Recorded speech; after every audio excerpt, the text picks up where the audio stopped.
Hi friends, ఈరోజు వీడియోలో Guntur style tomato రసం ఏ విధంగా ప్రిపేర్ చేయాలో నేను మీ అందరితో షేర్ చేద్దామని అయితే అనుకుంటున్నాను.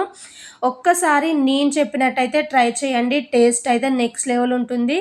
ఈ రసంలో ఏంటంటే సీక్రెట్ మసాలా వేసి అయితే ప్రిపేర్ చేసినాను. అసలు ఒక్కసారి ట్రై చేసేయాలనుకోండి, ఎప్పటికీ ఇలాగే చేసుకొని తింటారు, అంత బాగుంటుంది. వేడి వేడి అన్నంలోకి రసం వేసుకొని తిన్నామనుకోండి, మళ్ళీ ఎక్స్ట్రా కర్రీ వండాల్సిన అవసరం కూడా ఉండదు. ఫస్ట్ అయితే ప్రాసెస్ చూసేద్దాము. ముందుగా ఒక గిన్నెలోకి అయితే నేను 4 పెద్ద సైజ్ టమాటోస్ అయితే చిన్న ముక్కల్లాగా కట్ చేసి అయితే యాడ్ చేసినాను. సో ఎప్పుడైనా టమాటో రసం కోసం అయితే టమాటోస్ అయితే పండినవి తీసుకోండి, అలా అయితేనే బాగుంటుంది. ఇందులోకి ఇప్పుడు పావు స్పూన్ వరకు పసుపునైతే వేసేసుకోవాలి. ఈ టైంలోనే టేస్ట్కి తగ్గట్టు సాల్ట్ కూడా వేసేసుకొని ఇందులోకి జస్ట్ కొంచెం అంతా చింతపండునైతే నీట్గా వాష్ చేసి అయితే యాడ్ చేయండి. అలాగే 2 గ్లాసెస్ వరకు వాటర్ కూడా యాడ్ చేసుకుంటే సరిపోతుంది. మీరు ఏదైనా ఒక గ్లాస్ కొలతతోనైతే యాడ్ చేసుకొని ఇప్పుడు స్టవ్ ఆన్ చేసుకొని అయితే ఈ గిన్నెను పెట్టేసి అయితే మూతను పెట్టేయండి. ఇప్పుడు ఈ టమాటోస్ అయితే బాగా ఉడికిపోవాలన్నమాట. ఇప్పుడు మిక్సీ గిన్నెను తీసుకొని అయితే ఇందులోకి 1 స్పూన్ కందిపప్పు, అలాగే 1/2 టీ స్పూన్ వరకు ధనియాలు, 1/2 టీ స్పూన్ వరకు జీలకర్ర, జస్ట్ చిటికెడన్ని మెంతులను అయితే వేసుకోవాలి. మరీ ఎక్కువ వేయకండి, జస్ట్ చిటికెడైతే సరిపోతాయి. అలాగే 1/2 టీ స్పూన్ వరకు మిరియాలు, ఇందులోకి 3 ఎండుమిర్చి అయితే ఈ విధంగా తుంచి అయితే యాడ్ చేస్తున్నాను. ఇప్పుడైతే మెత్తని పౌడర్ లాగానైతే గ్రైండ్ చేసుకోండి. ఈ టమాటో రసంలో ఈ పౌడర్ వేస్ట్ చేయడం వల్లనే టేస్ట్ అయితే చాలా బాగుంటుందన్నమాట. ఇలా గ్రైండ్ చేసి అయితే దీన్ని రెడీగా పక్కనైతే పెట్టేయండి. ఈలోపు చూడండి టమాటోస్ అయితే చక్కగా ఉడికిపోయాయి అన్నమాట. ప్లస్ వాటర్ క్వాంటిటీ కూడా చూడండి చాలా తగ్గిపోయింది. మీరైతే ఉడికాయా లేదని చెక్ చేయండి. నేనైతే ఒక 10 మినిట్స్ వరకు అలా ఉడికించాను. నాకైతే చక్కగా ఉడికిపోయాయి టమాటోస్. మీరు కావాలంటే పూర్తిగా చల్లారిన తర్వాతకి చేతితోనైనా బాగా పిసికేసేసి టమాటో రసాన్ని అయితే తీసేయచ్చు. బట్ నేనైతే వేడి మీద ఉన్నప్పుడే తొందరగా కావాలి అని చెప్పేసి అయితే ఈ విధంగా మ్యాషర్తోనైతే మ్యాష్ చేస్తున్నాను. ఈ విధంగా మెత్తగా అయ్యేటట్టు అయితే బాగా మ్యాష్ చేయాలి.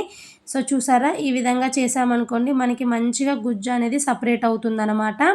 ఇప్పుడు ఇందులోకి మన పులుపుకు తగ్గట్టు వాటర్ని అయితే అడ్జస్ట్ చేసుకోండి.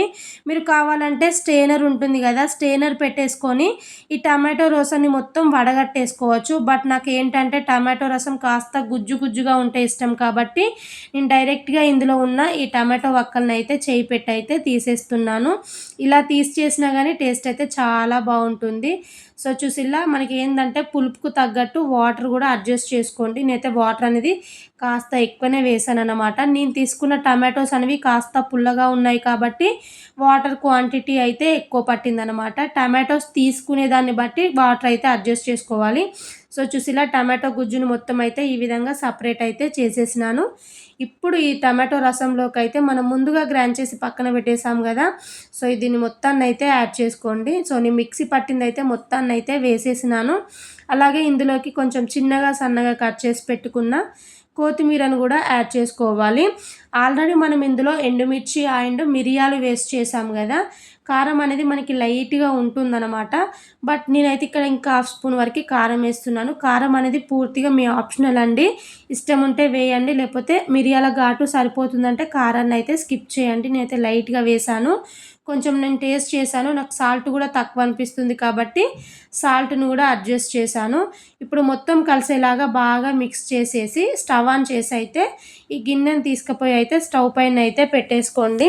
టమాటో రసాన్ని అయితే బాగా మరిగించాలన్నమాట. ఎంత మసిలిందనుకోండి టమాటో రసం టేస్ట్ అంత బాగుంటుంది కాబట్టి మూత ఏం పెట్టాల్సిన అవసరం లేదు. మూత పెట్టి మసలబెట్టామనుకోండి మనకి తొందరగా పొంగిపోతుంది కాబట్టి మూత పెట్టాల్సిన అవసరం లేదు. సో చూడండి రసం అయితే ఈ విధంగా మంచిగా మసిలిందనమాట. ఫ్లేమ్ సిమ్లోనే పెట్టుకొని ఇది బాగా మసలనివ్వండి. ఈలోపు మనం ఇందులోకి పోపు అయితే పెట్టేసుకుందాము.